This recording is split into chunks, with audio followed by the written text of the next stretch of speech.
Good afternoon. Good afternoon. How are you today? I'm very well. It's good to see you today. Thank you very much. So, may I ask you to tell us your name? My name is Karen Collins. And will you share a little bit about yourself that you feel comfortable with so we can get to know you a little bit better? Sure. I am a software developer. I'm working with identity management for Duke University right now. And I came to doing this later in life. I discovered software development in the public library in a book called Teach Yourself C. And I liked it so much that it became a hobby, writing programs. And I went back to college for a BS in computer science. Mhm. So I graduated a little later than most people, and I've been a software developer ever since. How long have you been a software developer? Um, I started coding in the late 90s as a hobbyist, and then in 2003, I got my first software development job. So Before seven, that, I had some work at UNC Wilmington, my alma mater, for uh-huh. the computer science department. Yeah. So And that was a 17 great, or 17 plus years. yeah, 17 plus years. And at this point, the vast majority of them at Duke. Absolutely wonderful. And why do you like software development? What is it that gets you going with it? It was the first thing I ever did that I really got into flow. I lost track of time. I was playing with that book, and it would be like 3 in the morning, and I realized I'd been sitting there writing little software programs, and I was writing them in a notebook because I didn't own a computer at the time. So it was a purely intellectual puzzle. And then I would check my work kind of against his answers in the back. It was hard to tell, was I right or not? But when I finally went to a friend's house that had a computer and got a compiler and compiled my programs, and I didn't know how to type, I hand-pecked them in and started running them to see if they worked, and I was just hooked. I thought I should be doing something like this for a living, where I get to solve little problems and where I get to see something that works. Mhm. I had worked in outpatient physical therapy for a decade before this, and it was kind of a job where I came in and I did the requirements of what I was told to do. Doctor would send a prescription, therapist would say, go do this, and I would do it. And I liked the people, but it wasn't something where you ever really had a product you created Mhm. or solved a tricky problem. I just sort of followed instructions. Mhm. How has software development changed in the world of apps? So now all kinds of things have apps. You can do your grocery shopping through an app. You can, travel the world through an app. How has that morphed, or what has been the logic for why we went from truly coding and writing programs to developing apps? Well, you're still coding actually when you write an app. You still have to, somebody has to write the code for that. We have built sort of, they say you stand on the shoulders of giants. Yep. So some people have written routines and code to help people code. Mhm. So there are programs to help you code. Mhm. And when I first started doing C, it was a little more low level. Mhm. And now there are a lot more sort of, that's problem's already been solved, just use this. Right. But there are still plenty of unique problems to solve in software development. Excellent. Well, thank you very much. And there's, as you pointed out, there's so many domains. That was another thing that appealed to me about this field. I loved working in physical therapy with the patients because there's a feel good if a patient gets better. Mhm. But then I went to work for Laboratory Corporation of America for their lab systems, writing software for customer service there for the labs. Mhm. And so I still was able to do something healthcare related and be a software developer. And then I went to work for perioperative at Duke and wrote software for the operating rooms. Mhm. And then I got to write software for researchers at Duke, which is a totally different domain. Mhm. Like you said, with these apps, there's so many different things you can go learn about. Mhm. One of my teams wrote an app about mentoring. I got to learn something about that.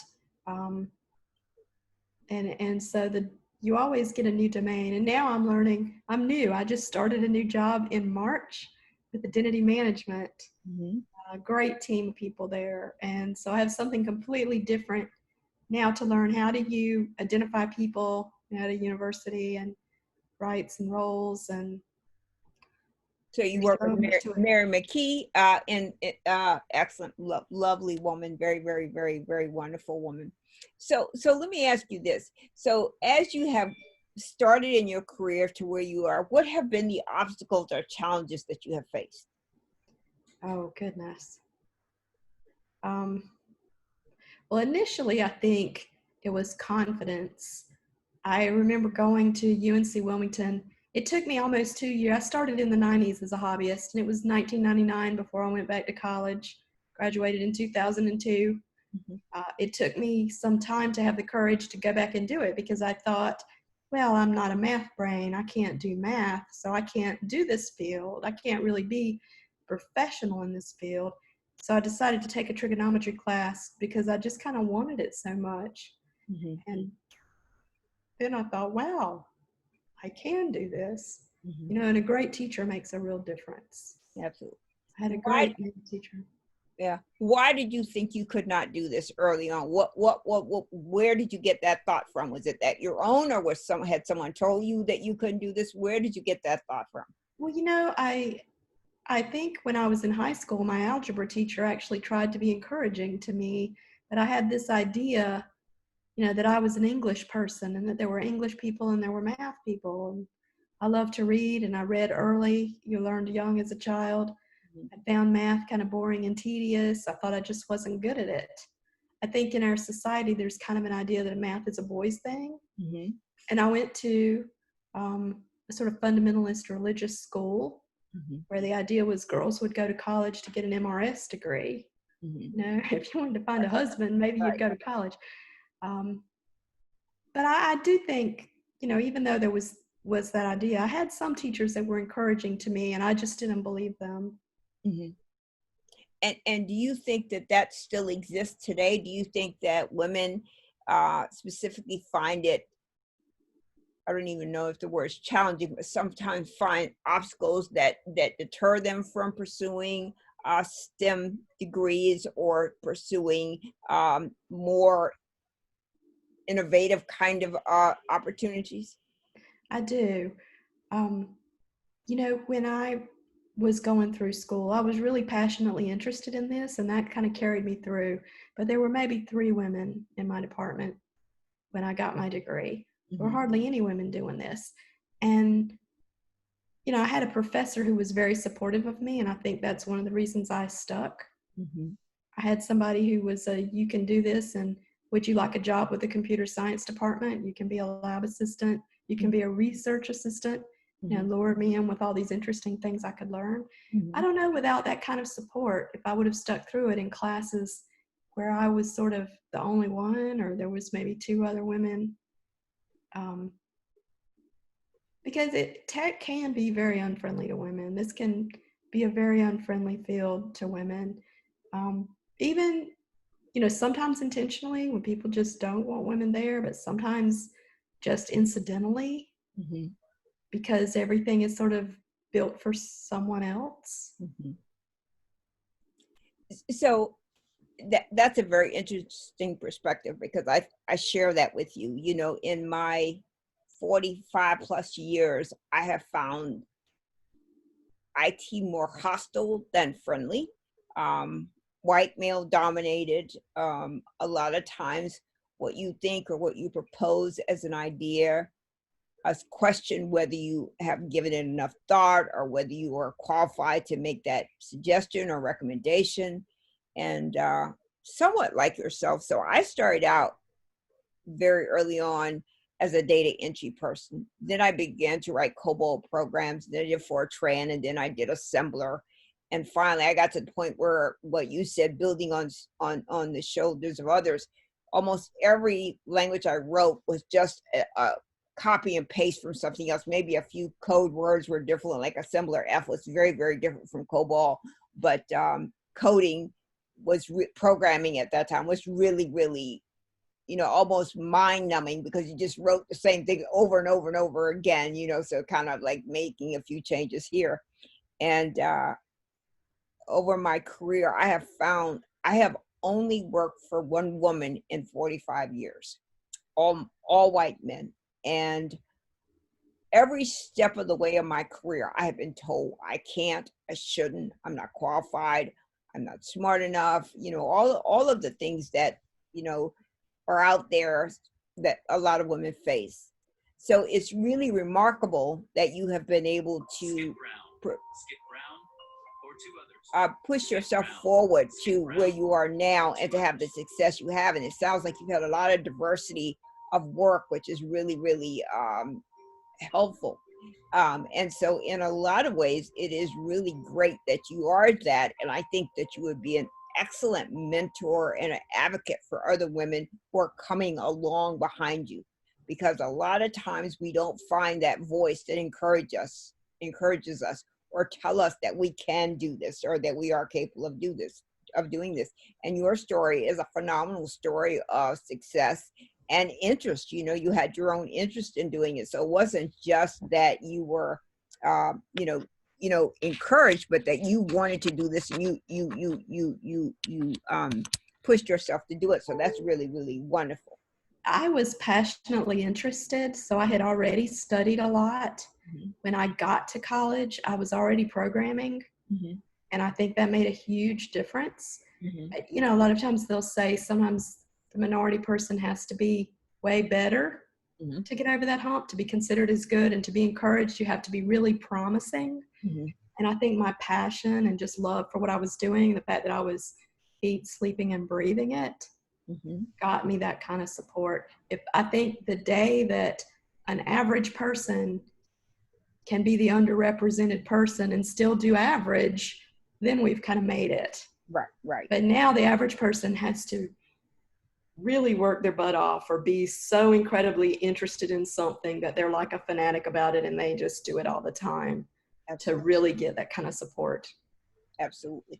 And so in the, I don't know how many conferences you attend or how many meetings that you have, but do you find that you are the only person that looks like you, or one of few people in the room that looks like you? No, I have worked hard to not be. My first job, there were three, at UNC Wilmington, and I was working with the computer science department. I was pretty much the only person that looked like me, but there was one other woman, and I got to work with her some, that worked for the department. And then my advisor was a woman in the department.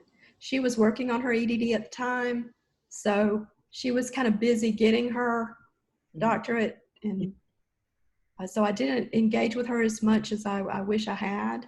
Mm-hmm. We did more later, actually. I started talking to her about the Grace Hopper Conference, which I would recommend any woman in technology to run, don't walk, to get yourself to Grace Hopper if you can.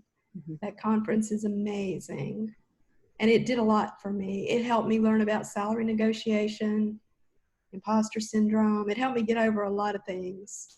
Mm-hmm. And I would not be where I am now without a lot of the support I've had from some great managers, where I was just really lucky, and then going to Grace Hopper. Excellent. And so now where you are in your career, when you do go to conferences and other things, you do find that there are a significant number of people who look like you and are open and willing to have relationships with you, not just only for the sake of your work, but to create your own network. I am finding that more now. There was a long period of time where it was just, you didn't see anybody, that looked like you. I went to Java 1 in 2007 or 2008, maybe.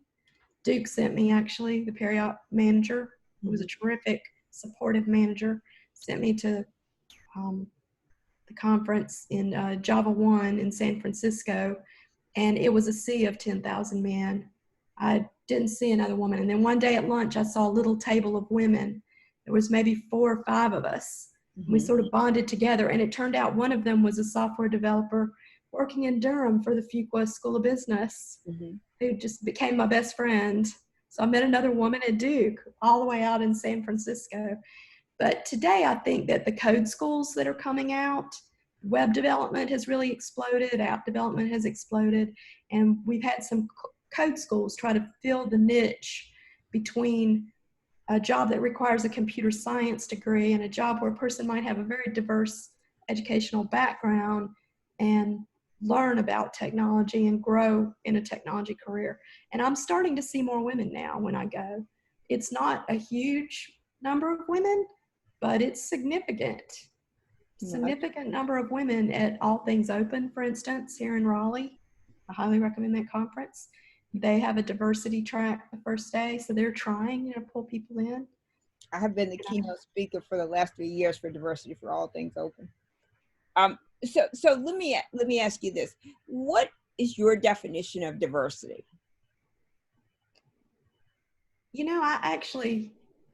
I guess I would have thought for a while of diversity as bringing underrepresented people in.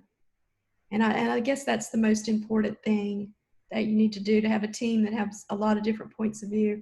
And I think that diversity of race and gender and age and life experience are all important. Yeah. I think there are a lot of dimensions for diversity. And even though, the stereotype might be it's a 13-year-old boy on a skateboard who's a software developer, we need some young, white men, software developers too. Their points of view are important. They're part of diversity. They're just not the whole of it. Yep. Let me ask you this. Are you familiar with Google's facial recognition software launch in 2015? So in 2015, Google launched their first biometric tool, facial recognition. And the result of that launch was whenever it saw a certain skin tone, it presented an appropriate face. But when the skin tone was darker, it put up a picture of a gorilla. And as I often tell people, most corporations have no intent to fail or to lose their value in their domain, right? So their industry. So I don't think Google meant to do that. I think that was just one of those things where you have all the same people who look just like you, think like you, have common values, create a tool that is hurtful to others. So when I asked you, what did you think diversity meant? I think your answer was great. I would say diversity of persons, diversity of ideas, diversity of thought, right? So, back in my day, there used to be this thing called groupthink. So we all got together and we all thought alike and we all, believed the same thing and we were all walking down this path. And as we have over the years dissected groupthink, we have more places where diversity becomes narrow because these are the subject matter experts in that. So for example, cybersecurity or C programming or Python or Drupal or whatever it is, all of these different things have a certain segment of people that become experts in this, sort of like yourself, where you've pushed yourself and geared yourself to learning this and you've been very open to learning and growing more, where other areas such as these more advanced and innovative technologies, people have been narrow in that. So more white men have been interested in that. For example, if you take things like gaming, like a lot of the people who write the games for the PlayStation or the Xbox or whatever the thing is, are usually young, white, and male. There is a push now for that to be more diverse. But when you think about diverse, there's also a part of it that talks about gender, as you said, age, experience, location, all of those parts of diversity matter. Because like if all of us are from Iowa, and I don't know what life is like in Iowa because I've never lived there, but if all of us are from Iowa, we are probably going to have some similar thoughts and ideas about how things should be. Whereas if we have someone from Iowa and Kansas and Chicago and New York and all these other places, we'll get a bunch of different points of views, which may help us develop a better product. Yeah, and I think there are a lot of studies that show diverse teams win. Right, absolutely. And so my question then to you is, do you consider yourself a minority? I really don't. Okay. There have been times, where I've definitely felt, oh, I'm the only one being a female software developer. Mm-hmm. But I'm a very introverted person. Mm-hmm. And so I cling to a small number of people, and Mm-hmm. I've been able to find a small number of people like me Mm-hmm. and have my kind of board of directors. And I guess, especially growing up in the South, I find it hard to compare myself as a diversity, as a minority, to people that I've seen really face an uphill battle as a minority that I've never had to face in my life. I've been very lucky. I've been very privileged in a lot of ways. So for the things that are difficult, um, it's really hard for me to cry too much for me. Yeah. So maybe I should ask my question differently. Do you see women as minorities? um, I don't think, I mean, in general, we're not a minority, but in some areas we are, right? I guess in a certain area, you can definitely be a minority. Women make up a large percent of the population of the world. Mm-hmm. I think one of our difficulties is that we're so diverse among ourselves as women that we don't come together for our own common good. Mm-hmm. Many other groups that would consider themselves a minority will have some core of people that are trying to do something for the common good of the minority, right? Against, a majority population. And women don't do that. Yeah. Do you think that women are paid equitably to their male counterparts? Probably not. Looking at the studies, I would say no. I think it's getting better. I think some women are. I think I am. And that you can fight for that, but it takes a lot to get there. Why do you think women are not paid such? And I'm going to quote for you a study I believe was done by the Pew Center. I may be mixing people up, but for every dollar a man makes, a woman makes 61 cents. And so when you think about that, and 61 cents to 79 cents, the range is kind of, depending on the job you're in, right? But for every dollar a man makes, a woman makes less than that man.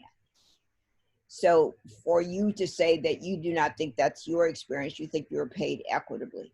But how do you know? How do you know that you are paid for the education, experience, and successes you have had, that you are paid equally to a man who has had those same successes and education and experiences?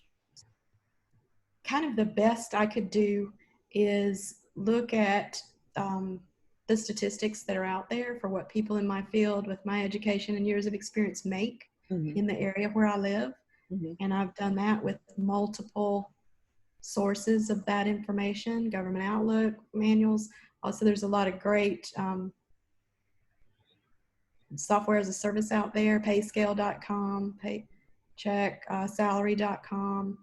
And I poll at least 3 of them every year Mm-hmm. to compare my salary. Mm-hmm. And I did find when I was first in this field that men who got C's in college got better offers than I did, graduating with straight A's in a BS in computer science. Mm-hmm. And it really ticked me off. And I felt like it was because I was a woman, but I couldn't prove that, or I didn't know for sure how to show that that was why guys with less than I had on the resume were doing better.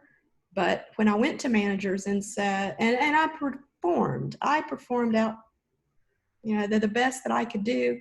And it was very, very good. Mm-hmm. And I saw, I got good reviews, objective measures that managers said, excellent, excellent, excellent.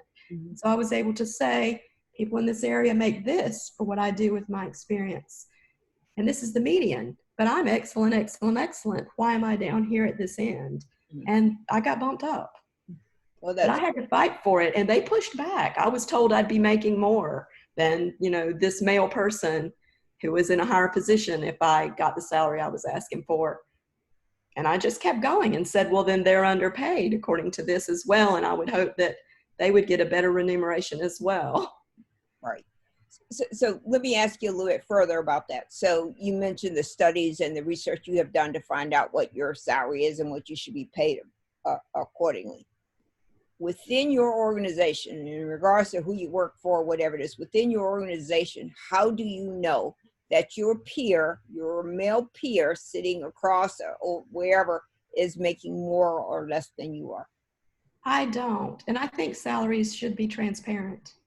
Yeah, I do too. I always tell people human resources is the least transparent part of any organization because they cloak everything in confidentiality and personnel matters and all that stuff. And I think that's a very good way for them to um, not necessarily pay equitably or promote equitably or to support groups the way that they should. I mean, so if you look around you at your university, um, most of the faculty are white men and they're pretty old. There is a lot about the entire work industry that says that it is more important to be white and male than it is to be female, regardless of your race or your education or whatever it is.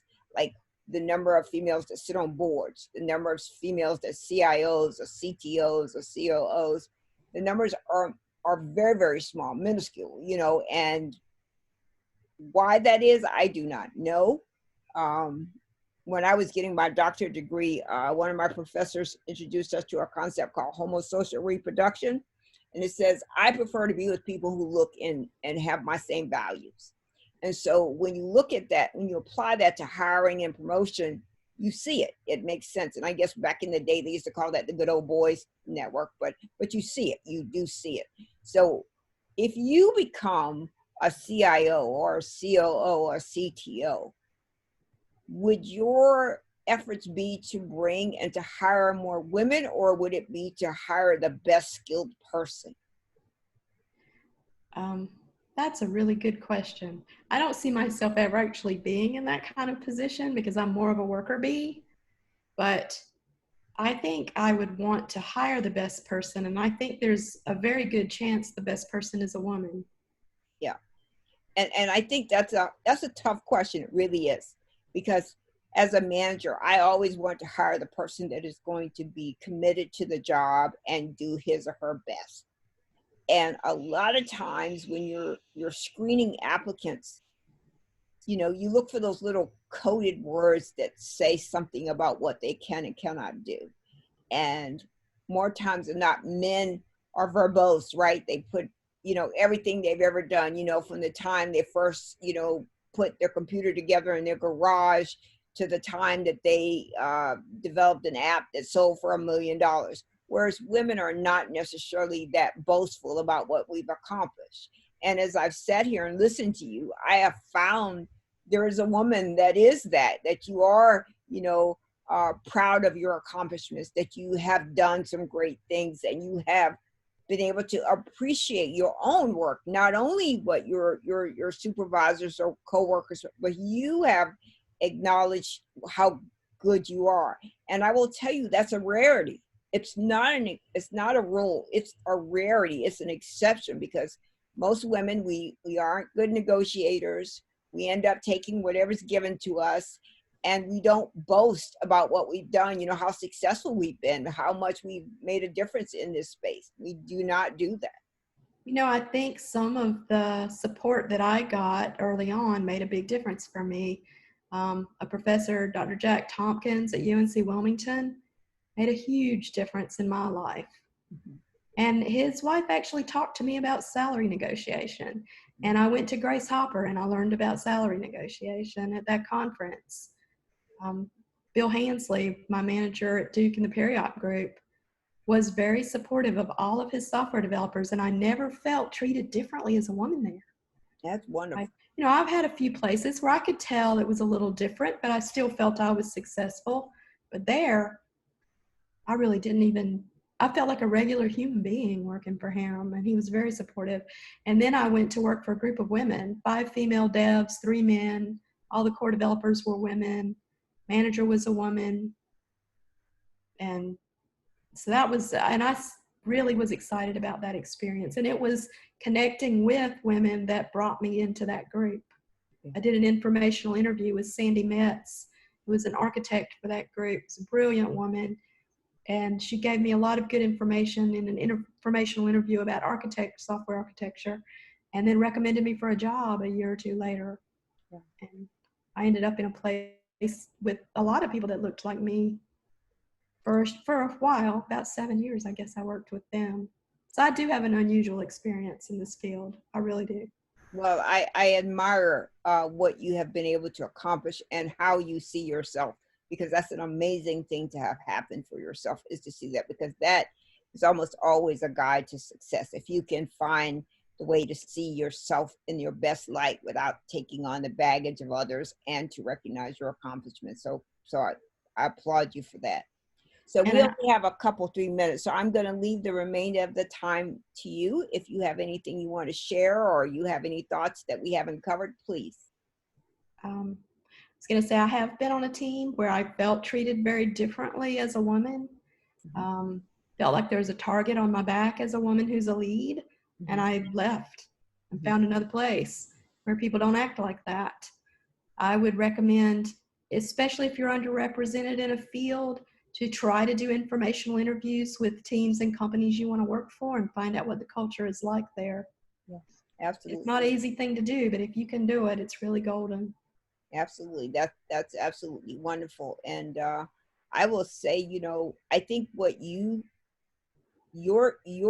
experience and your skill set makes it incumbent upon you to bring behind you the next ones, to mentor and coach and advocate for those coming behind you, because of your experiences and of your accomplishments. You stand out. You have a lot to tell people that will help them make it to the next level. And I think, I know you said you're an introvert. I am an introvert too, to the nth degree. I force myself to be social when I have to.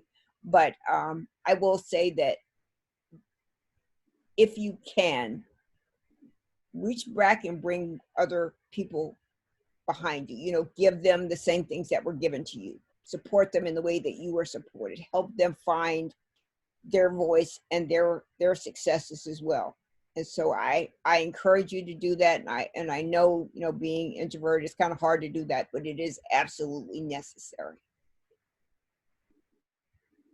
So, how did you come into this field?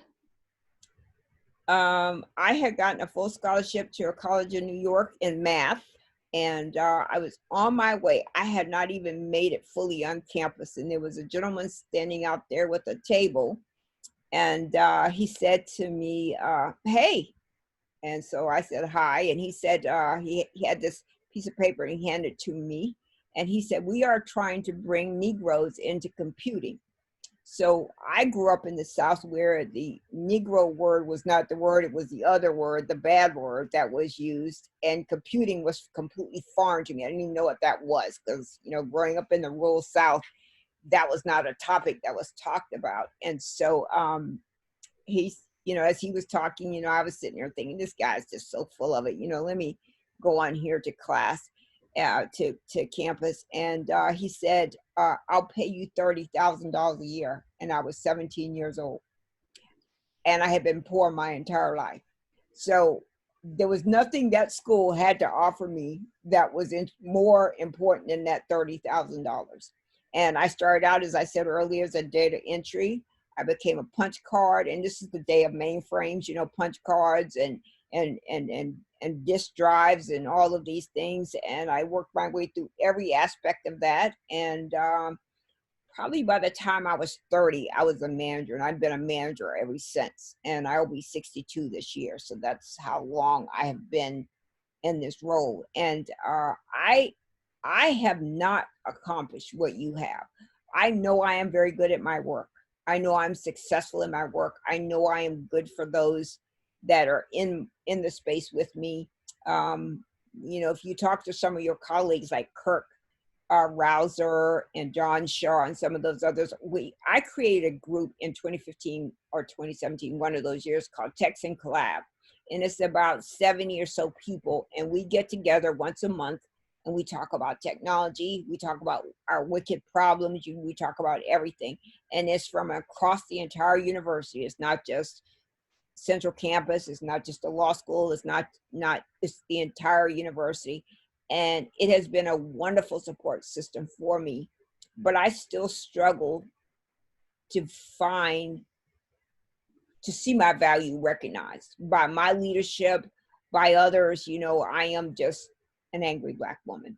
So to me, having this chat with you has been very fulfilling to me. It has been wonderful to know that there is hope out there, because I will tell you, a lot of other women I've talked to, white, brown, yellow, whatever color they are, have not reached where you are, have not, and have been in the field for years. I mean, you know, have been struggling, have done some amazing things, and they're still, you know, the only one that looks like them in a meeting, or the, you know, when they talk. I don't know how long you've been at Duke, but a few years ago, uh, your department, Richard Beaver and his team, brought the CISO from American University to talk to us. And she gave us a word, he peaked. And so she's a CISO, right? She's in charge of security for her university. And she said, you know, you can be in a meeting as a woman and you could suggest an idea or come up with a concept of something, and there's crickets. No one says a word. And a man in that meeting will rephrase it or change a few words in the sentence. They're, oh man, that's a great idea. Why didn't we think of this before? It becomes a thing. And she said that word is he peak. It doesn't become a thing until a man, you know, certifies it, right? Till a man says, yes, this is correct. This is what we should be doing. And that is what I find across the board. When I asked you about being a minority, specifically not about your race, but about your gender, you know, like, you know, and so lots of white women leave STEM fields because of the isolation and the feeling of, you know, unqualified. You're never going to get there. You're never going to get the golden ticket, right? So there is a lot of that. So again, I cannot tell you, Karen, how wonderful this conversation has been for me. And I hope other people who hear it can learn from what you've said here today, because this is very, very important to hear. You are absolutely a rarity and an amazing woman. And it's been great to meet and chat with you. Thank you so much for doing this with me today. Thank you. Yep. So once the video converts, I'll send you a link. You can look at it and say yes, whether we can upload it or not, or what you want us to do next. Okay. You know, I think I was really naive when I started, that I thought it was a meritocracy, and that if you wrote code, they would just see your code was good. But I found I really did have to put, you know, like when other people got credit for something I did, I had to go to the manager and say, can't you look in version control and see who wrote that code? Yeah. It was me, you know. Yeah. But I hope I don't paint too rosy a picture, but I feel like I have been lucky and unusual. I think it's wonderful what you've said. I do want to urge you to go back and bring the next young woman along, or the next young Black or brown person along, and help them get to where you are, because that's what we need. We need people who have succeeded and achieved to bring others along, because a lot of us are discouraged. A lot of us feel like, you know, this is just completely a paycheck. We don't matter. You know, what we do does not matter. How we contribute does not matter. It only matters that those that are in charge say how your outcomes should be. So I cannot tell you enough how wonderful it is to hear your story. It is a beautiful story. And once you listen to the video, I hope you will decide to let us upload it, because I think a lot of people need to hear that story. Your strengths, your willingness to fight for yourself and to speak up for yourself, and not be bullied or be pushed aside, but to say, hey, I am here and I am doing excellent work, and recognize what I am doing. So this is wonderful. Okay, well, thank you so much. Thank you as well. And you stay well and stay safe. You too. Bye-bye. It's nice to talk to you. Nice to talk to you as well.